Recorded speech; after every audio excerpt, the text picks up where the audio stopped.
Okay, thanks. Let's see. These comments say, this is back to our first commenter. My ex is on his second attorney. I received several confidential settlement offers from his first attorney in 2021 and in 2022. None from his second attorney. Since his first attorney is no longer representing my ex, can I submit the confidential settlement offers as evidence? The document says...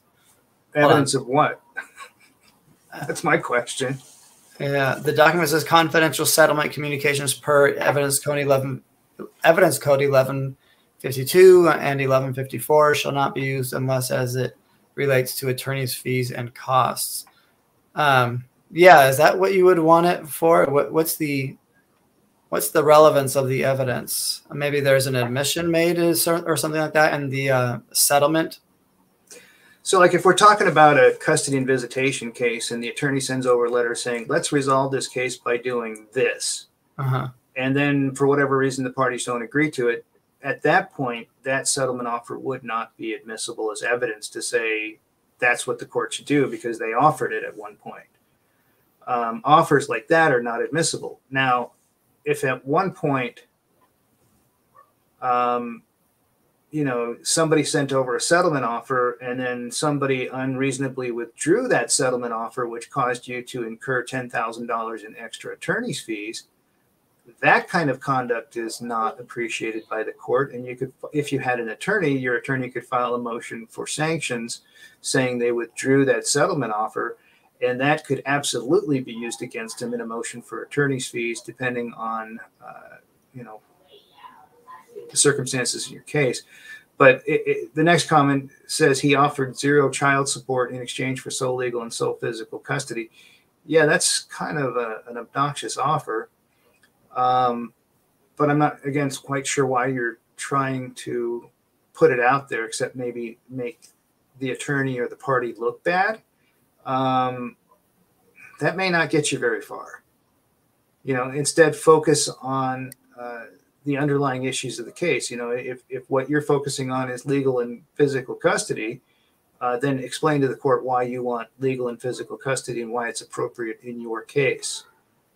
I think this is a case of like very high conflict, and sometimes very often a judge will blame the parents for the high conflict because of either actual or potential consequences, emotional consequences that it has on a child, and might sort of punish a parent for being unreasonable and making this divorce harder than it has to. Maybe she's trying to say, look, it's not me. I'm not the problem here. They're being unreasonable. And maybe that's what she's getting at here. Right. So if the issue of attorney's fees is before the court based upon sanctions, then probably that letter would come into evidence to show who's being reasonable or who's not being reasonable. But if it's not at issue before the court, and the only thing at issue before the court is legal and physical custody, then that letter may not come in. Yeah, you can always add it as an exhibit, and the judge may say, I'm not going to look at it. Okay. Right. That's right. I agree with that. That's what I was going to say. When you do your exhibit list, I think she's already had her settlement conference that's passed, but normally you're going to say, here's the exhibit and here's the evidence code that makes it admissible. And then the other side can file their in limine motions, and they can file motions saying, here's why it's not admissible. And then the judge can rule on this. Hopefully the judge can rule on this stuff before the trial starts. So it's all the legality, the admissibility of this document will be decided upon and argued before the trial starts. So then she has a comment that says, divorce is already final. I'm trying to show that he's being unreasonable. So is it unreasonable because you're asking for attorney's fees from him because he's been unreasonable? Then yes, the document comes in. If you're simply trying to show that he's being unreasonable in the question of custody and visitation, then maybe not, but it's hard to say. I'm not quite sure what she's getting at. I mean, it sounds like, well, I don't know, maybe she'll comment again.